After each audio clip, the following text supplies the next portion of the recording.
Okay, folks, how you guys doing? Sorry, it's been a while since I posted a video. So what I have here is a 1997 Toyota 4Runner, classic 3.4 liter V8 in it.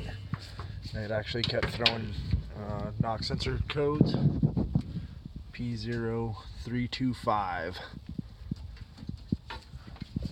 So what we did is diagnosed it, found it's a pretty common problem. The knock sensor wiring harness is comes down here under the intake.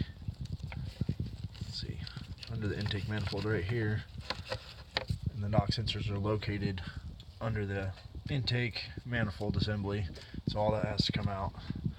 Book time is 3.5 hours or 6.5 hours, I'm not exactly sure.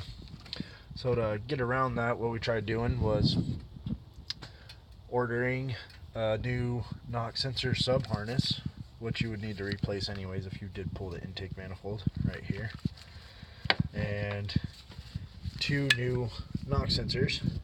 I let my buddy order his own stuff online, and what I did is I made this metal plate, as you can see here in this picture, and drilled and tapped a couple holes into it and bolted it onto a few different places. Fortunately, I don't think it didn't work, because then I was getting knock sensor codes P0325 and P0330, I think. So I messed around with a couple different locations there, up here on the intake manifold. Took the vehicle to my work and used a lab scope and found the signals from those knock sensors was not quite right.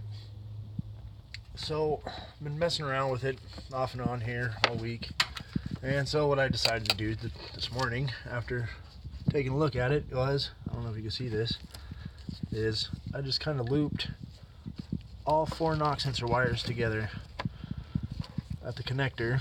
I located the ground. The brown wire is the ground for the shield. Let me move this here, get this out of your way for a second.